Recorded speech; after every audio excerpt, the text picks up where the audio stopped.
Thank you for having me here, everybody. I'm glad and very excited to join IoniConf, the very first ever, and hopefully you're enjoying all the great content from today. So I want to start off with a bit of a story for you all, and that's in today's modern world, we all know that we're developers and we work with developers who build apps. And how often have you heard that, wow, I've got this great idea for an app and I'm going to build it and I'm going to deploy it. So I've got this great app here that I've built, and what it does is it connects people who need groceries with those people who can provide them, because maybe you need deliveries these days, right? So you've built this application, and how often have you heard, wow, well, it's just a proof of concept, let's ship it, right? So how fast can you get it out there? So when we're thinking about when we ship our code, well, we've written our code that we put up in GitHub. That's the easy part. And then we're thinking, well, we can push it up to GitHub and put it into our repository. No problem, right? Next, we're thinking about, now I need to make sure that it automatically deploys and runs integration tests and builds the commands and does our npm run build and then pushes it out to the right staging or production site as needed. That's CI/CD. Getting a little more complicated, right? And then we also have to think about our APIs. Where are they going to be hosted? Are they hosted in serverless functions, on a Node Express backend, some third-party site, or something else altogether? And if we're hosting our APIs on one server and our app on another, do we need to have something that will do a reverse proxy to connect the two together? Or do we have cores set up between the two so we can have that cross-origin handling for our application? And then what about security? SSL with HTTPS. Do we have that? Have we purchased our certificate? Have we set up a custom domain so we don't get some crazy URL, but instead we get like shopathome.dev, which is the website for my app? And what about authentication? How do we know who your users are, who they say they are? So when they log in, we know that I'm John Papa. And then once you log in, how do your users have security roles to make sure that certain users can do certain things? For example, in my app, I want everybody to be able to see the products, but I don't want them to be able to buy things unless they've actually in a certain role that I call preferred. And the biggest thing, and probably one of the most important, is making sure global scale works. So that when I roll out my app, whether it's rolled out on a server in the United States or Asia or Europe, that people around the world have something close to them in proximity, so this thing scales globally. So I have to worry about massive latency in the application. Okay, so we just talked about how we had this great idea for an app, and now all these things go into deploying the application. That's a lot to think about when you're building an app. Now, wait, there's more, right? So what do you build it with? Have you built your app with Angular, maybe Ionic Angular, or maybe you've used React? Could be Ionic React. Could be using Svelte or plain vanilla JavaScript. Or maybe now you're using Vue for your application. One of the things that all these different frameworks and tools and libraries, whatever we want to call them, has really done to our technologies is it's changed the way that we build apps. We build these apps and they run in the browser. There's no longer are we doing this full page refresh. So we run a command called npm run build, and we rely on this to build our application. And what does it do? Well, npm run build runs through our code, and most of these use Webpack, and then they build out three main types of assets: HTML, JavaScript, and CSS. We all end up with these three types of files. And those three files run in the browser. Once it's built once in the server, it just runs in the browser. And that's what lights up our applications. Because the modern JavaScript framework stacks have changed so much fundamentally about how we build web applications from what we did a decade ago or even longer, we need different kinds of web services to make sure that we can build and host these applications. This is why Azure Static Web Apps now exists in the platform, because it basically takes everything that you talked about so far and puts it into a single service, so you don't have to worry about all those things that we outlined. It just handles them for you. So my name is John Papa, and I'm going to talk to you about how you can take your code to scale using Azure Static Web Apps in minutes. So Azure Static Web Apps does a couple of things. First thing it does, it builds and hosts your apps. I mean, that's the key right there. It's got to be able to run your build, and then to host your application. And we run our build once, and then it just hosts it for as long as that build is still valid. What does that mean? It means until you change your code. Well, what about authentication authorization? That's really important for real applications. Well, that's baked in as well. And then your APIs, if you want them, they're optional. You can actually add those in with Azure Functions. So you get your serverless functions up hosted to your application, and it automatically connects those to your static web app written in Vue or React or anything else you might be writing it with.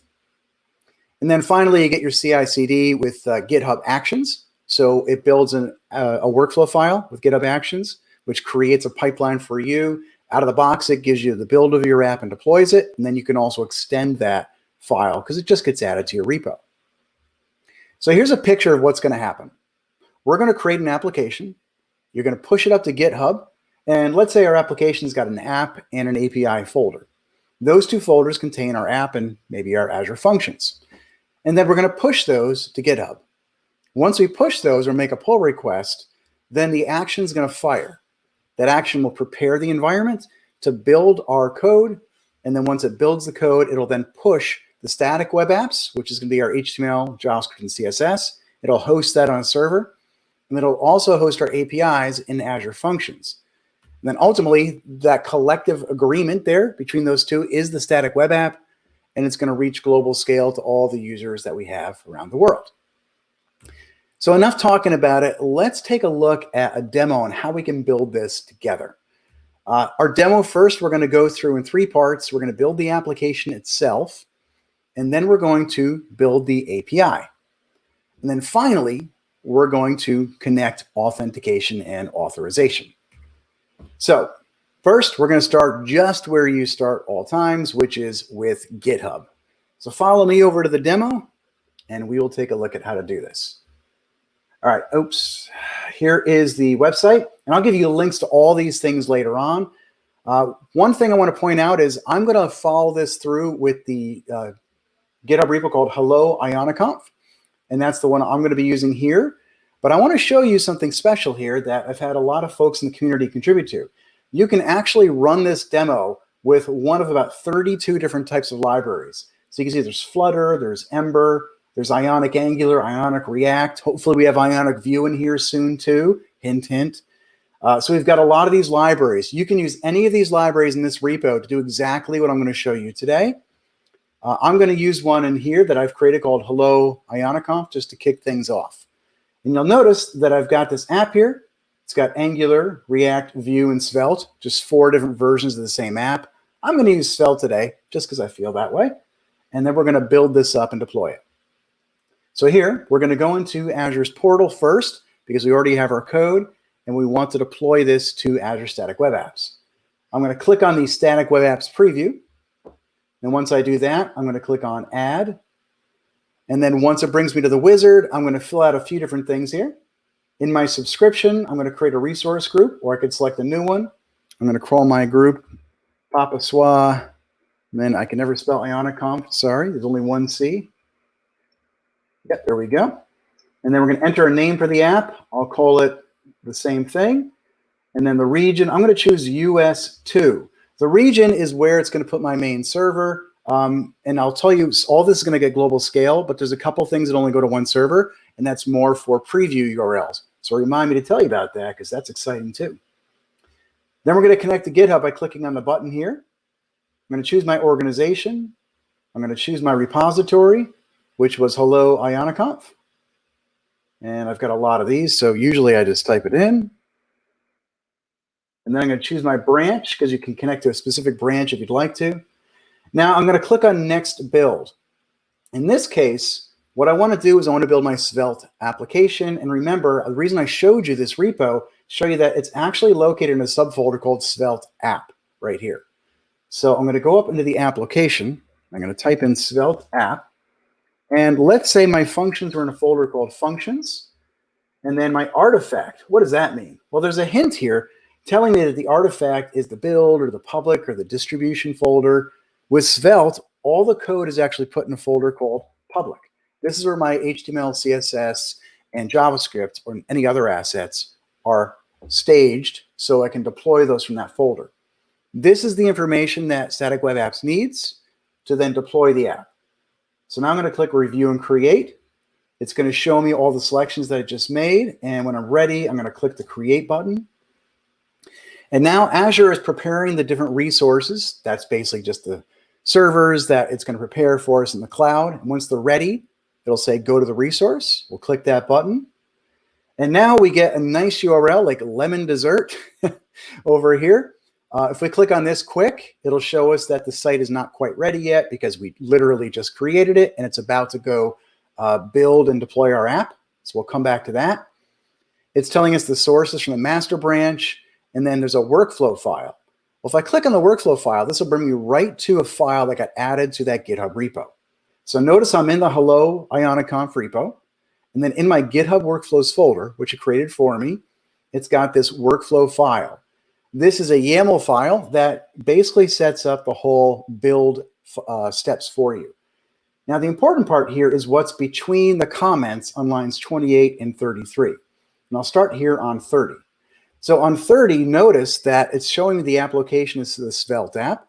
The functions is where the API location is, and then public is my artifact location. Those are the three settings that I set up when I created this in Azure. But because they're in this file, I can change these anytime I want. So if I made a typo, that's easy to do. So over here, we're going to make sure that we've got Svelte app and functions are our two folders, and public should also exist. So we go over here to Svelte. That was correct. And we notice it's a public folder. That's going to be correct for me as well. I go back out to the root, and oops, the folder's not called functions, it's called API. So I did that on purpose to show you that we're going to change that later and make that work. But it should not fail. It should give me a warning saying, because they are optional, we just couldn't find the functions that you were pointing to. So if I go back into, close this, the Azure portal here, one of the other things we can do is we can look at the GitHub action runs. This is the actions as they're running through the file we just saw. Notice here, we're back in the repo. It brings us right to the actions tab on the top. And now here we can see CI, add the Azure Static Apps workflow file. It did it 2 minutes ago, and it took about 1 minute and 40 seconds, basically the time I've been talking to you. And then here's the workflow file again, just to show you the same thing we were just looking at. There's line 30. And if we look over at the run, and we click on build and deploy on the left, we can see everything's green. Build and deploy shows us all the steps that have happened. Notice line 13 says I couldn't find the functions. That's because I typed in the wrong name of the folder. And if we scroll down, you can see the NPM warnings, which you always get. And at the bottom, it says it deployed and it succeeded. And here's the link to the URL on line 122. So you can click on that, or we can come back here and click on the link in the portal. And there is our application. So this was a Svelte application, and it basically created a container in the background. That's what it's using in GitHub Actions. It built the environment running npm run build, did all the great npm install things it needs to do. Then it took the assets in the public folder, and then it deployed them to this site here. So what did we get? We got this website up and running. And if I click on list, notice we're getting unauthorized here, and discounts are unauthorized. That's because we don't have our APIs yet. So we're going to go fix that next. Something else in here that we have to pay attention to is we don't have SSL, or we do have SSL, but we don't have a custom domain. So I said we want custom domains to be set up. Well, notice we have SSL already here that's baked into these sites. Let's flip over to a completed version, and you can do this with me at shop@home.dev. If you go to that URL right there, shop@home.dev, you can see the application, and you'll see it's running SSL. It's got a certificate, which is valid, and it's set up for our custom domain already. So how did I do that? Well, if we go into the Shop at Home portal, one thing you'll see is there's a custom domains tab right here. When I click on that, all I have to do is set up my custom domain. So you can see it's listed right here. Well, let's go back into our version of the app. We would click on custom domains. There's nothing there yet. We'd click on add. It tells us right here what we'd have to do in our DNS provider. So if you use Google Domains or GoDaddy or whoever you use to manage your DNS, you could then go take this entry right here, add a CNAME for it. That's the only step you need. And then type in your custom domain here. It could be anything that you might happen to own, and then you validate it, and then you click add, and that's it. So that's how you add a custom domain to the site. So that's how we'd add up this application here. We know we have to fix the functions, but one of the things that all client-side applications seem to have, or at least most of them, if you're doing client-side routing, you know that the route that's in the URL doesn't map to files in the server all the time. That's what client-side routing does. It says, hey, I see home. Home isn't actually on the server. It's actually a client-side route. So what happens if I refresh from home? Well, it goes to the server and says there is no home. So therefore, I'm getting a 404 page, which, by the way, you can customize, and I have here. So how do I make it work? Well, I have to keep getting rid of the slash. That doesn't work for me. It doesn't work for you either. So there's a way we can make that work when we're using client-side routing, so it automatically defaults to use that fallback route of the main route. So when I come back into our final app, notice here, I'm on home. If I click on refresh, it refreshes and it works just fine. So that's the next thing that we're going to take a look at and we'll fix. So let's take a look at what we did before we go into those fixes. First, we had our application here. And then we went through and we gave it our global scale because we deployed it out to multiple servers around the world. That's simply what Static Web Apps does. We set up our custom domain. We showed how to do that.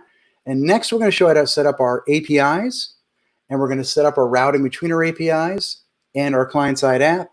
And we're going to kick off the GitHub action file once again. So in our application, it's great to just take the code and do this, but let's go pull the code locally. And here, I have it up and running in VS Code. Notice here that I've got a single pull I have to do. I'm a little bit behind the master. That's because we added that workflow file automatically and created the Azure Static Web App. So I'm going to do a git pull. It's going to pull down the file. And there is our GitHub workflow file right here. Line 30 is where our Svelte app is located. So the first thing we wanted to do was change functions to map to the folder that actually has the API. Notice I have my API folder right here at API. So I should have just typed that. That actually was the default. Now, before I make this change, one of the really cool things that we can do is I don't want to break what's out there in production. So maybe I want to set up a preview URL. What does that mean? It means I can have my main site running in production and a secondary site running on a secondary URL. So I can test it out before I push to production. And the way I can do that is creating a pull request. So what I'm going to do is I'm going to create a branch in here. And we're going to call the branch my API. And then in the my API branch, I'm going to change this from functions to API right here on line 31. And the second thing I wanted to do was add in the fallback route. So that when I refresh on /home, it should automatically go to the root and then let client-side routing kick in to find the home page. And to do that, I need to go and create a file that's going to be deployed with the app. And remember, the deployment folder is public for my Svelte app. So I'm going to right-click in here, and I'm going to choose to type in routes.json. That's the name of the file. This is a special file that Azure Static Web Apps looks for, which will handle special routing rules. We'll use this a couple times in this demo here. The first thing we need is the fallback route. So I have a couple of snippets in here where it'll let me create a fallback route, just like that. So you can see I can have multiple routes on line 2. And then I'm saying here is if the route is anything that hits the server, automatically serve index.html. So if it gets to the server, the first time it should always load the root. And it's going to give a status code of 200. It's a very simple fallback route. Now we can see that I've got 2 changes in Git. I've got the routes file and then my workflow file because I changed the folder. I'm going to commit both of these. I'm going to say added API and fallback. And then I'm going to push those up to the server. It's going to ask me if I want to publish to the branch, and I do. And now we're going to go back over to GitHub over here. And we should be able to see under pull requests, my API has recent pushes. Would you like to make one? Yes, we can do that. And we'll create the pull request right here. Now, once we create this pull request, only 2 files have changed. We should verify that right here, see 2 files. But you're also going to see the GitHub action is going to kick into play. It automatically added this comment here and says, look, we're going to run this GitHub action now on this branch because you made a pull request against a branch that this static web apps action watches. It's watching the master branch because that's what I told it to do. And now it sees that something's kicked off against that. So I can go click on it here, or I can go back into the actions. And now you can see it's yellow because yellow's in progress. I can click on that here. And then I can click on the build and deploy on the left. And you'll see that it's setting up the job. It's going to build it, and it's going to go run what it needs. Now, instead of waiting for the minute and 40 seconds for that to run, let's go look at the final results over here. We already saw in this version of the app, I had the fallback route running because my fallback route lets me refresh on home, just like this. And I can go to the list and I can refresh on products. So we know the fallback works. We know the API is working because we can see data as well. But how do we know about that preview URL?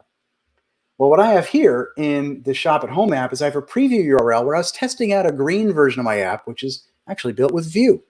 So in this version, you can see I've got not the custom domain, but it's got the preview URL, which gives it an interesting name up front, followed by the region. That's the region I chose to deploy in. Your preview URL only goes to one region.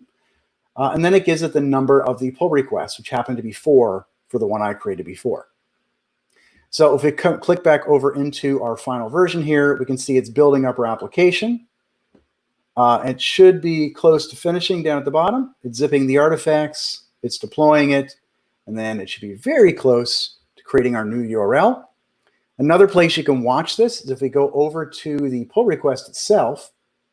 Once it's done with that pull request, it's actually going to put a comment right on this page showing us the link to the URL where we can see our new application, which is our, you call it a staging URL or a preview URL. So once it's built, it'll show up here to show you the final version.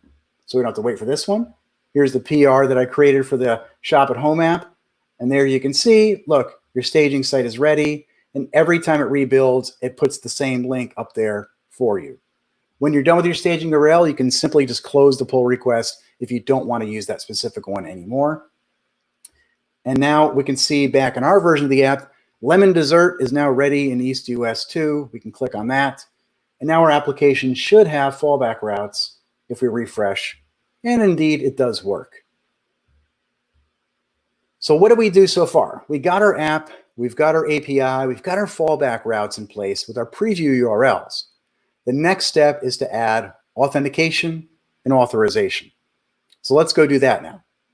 So in our application, we'll go back to our code base. We want to add authentication to the app. One of the cool things about Azure Static Web Apps is you can add 5 different kinds of authentication: Facebook, GitHub, Google, Azure Active Directory, and Twitter. They all just work out of the box. If you don't want all 5 to work out of the box, you can actually disable some of them.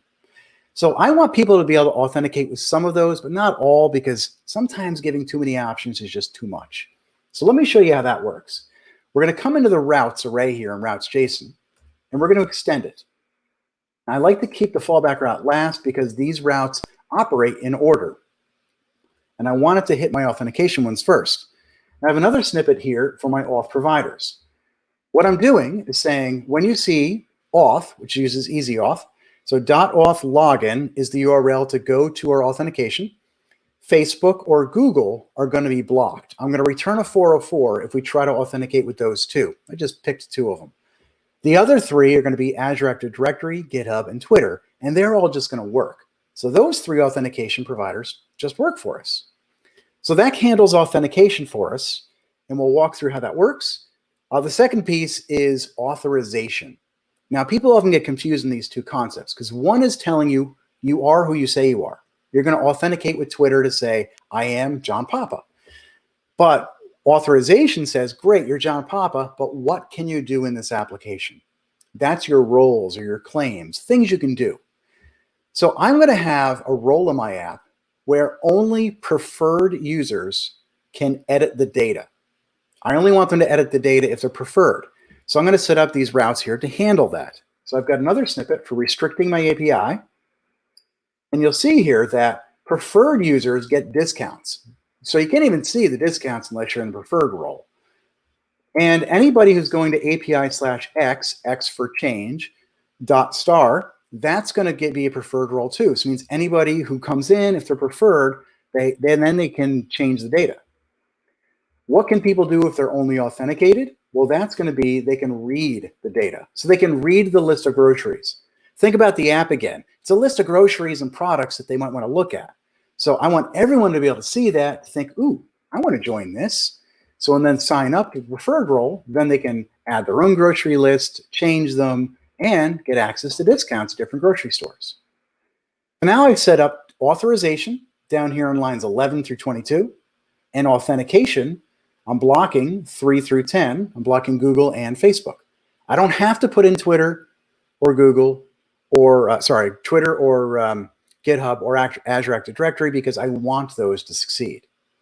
So instead of pushing these up and put them out to the build step, let's go look at the final version of the app because we've seen it build a few times. In this final version, we can see that I've authenticated with GitHub over on the left. Now let me log out just so this works again. So I've logged out. Now I'm going to click on these different providers. Remember, I told you I blocked Google and Facebook. So if I click on Facebook, what's actually going to happen is it's going to go to my own custom 404 page because I told it, remember, to 404. So Facebook is not going to get that request. Same thing will happen with Google. Now, if I have a Twitter ID, what I can do is log in with this one. It'll bounce me over to the Twitter authentication page. I've already said I give it consent, so then it bounced me right back in my case.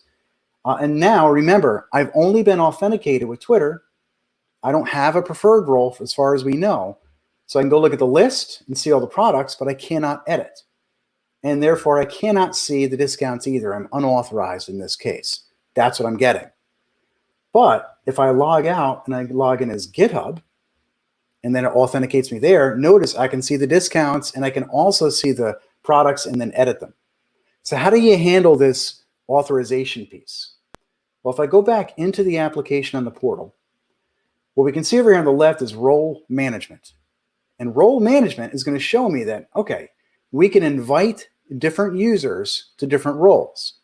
What I've done here is the John Papa role, that's my ID on GitHub, with the GitHub authentication provider, has 3 roles: preferred, anonymous, and authenticated. Everybody who's authenticated gets anonymous and authenticated. I added a role that I named preferred. It could have been named chickens if you wanted it to be, or Ionic user, anything you want. So what you can do is, let's say I want to add my daughter to one of these roles. I come up here and I choose invite. I choose where she is. She's on GitHub and her name is Madeline Papa. I can then choose the domain. That's what I want her to add to. Notice I can also do it to my secondary, my preview URL, because they're separate. And then here I can type in preferred role, and the invitation is only good for 1 hour. I'll generate an invitation. And then here I can copy this to the clipboard and I can text it to her, email to her, get it to her any way I need to so she can click on it. And then it'll ask her, would you like to have permission to this app? And she can choose what to do. Once she accepts it, it would then show up here in the user identity.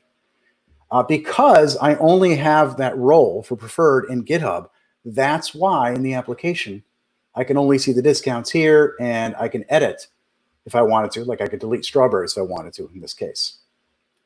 And then log out simply just takes me out of all the authentication that I happen to use.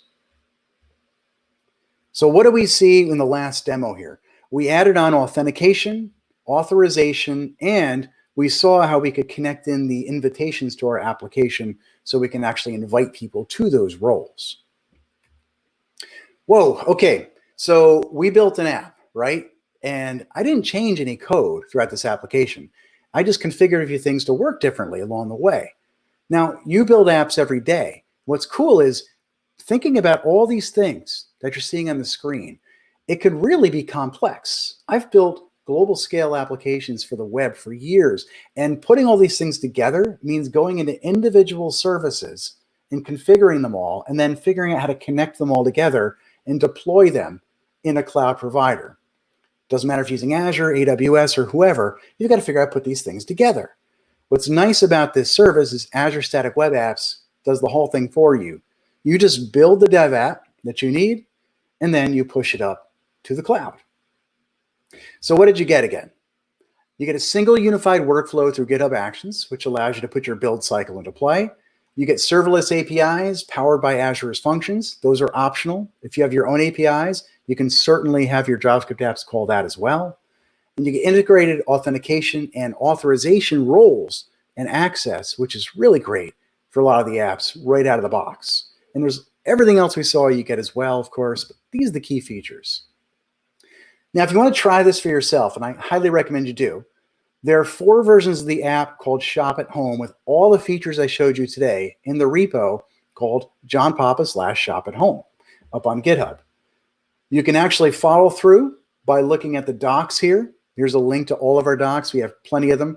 Let's say you're not using Vue or React. You might be using Gatsby or Hugo or Eleventy. All that kind of stuff can be found in our docs. If you want a tutorial that'll take you through every single thing I showed you today, go check out the tutorial at SWA Frameworks at Microsoft Learn. It's basically our online tutorial website. There's also a link to doing the same thing, to walking you through Gatsby. And you can build any of over 30 different libraries on static web apps today. So check out this repo that I put up. It's at johnpapa/Hello Worlds. And special shout out to Mike Hardington of Ionic, who put up the Ionic React and Angular versions up in the Hello Worlds repo because they're up there today, and you can use those to deploy to static web apps as well. And with that, I want to thank you for joining me today, and I hope that you give static web apps a try and stay safe out there, everybody.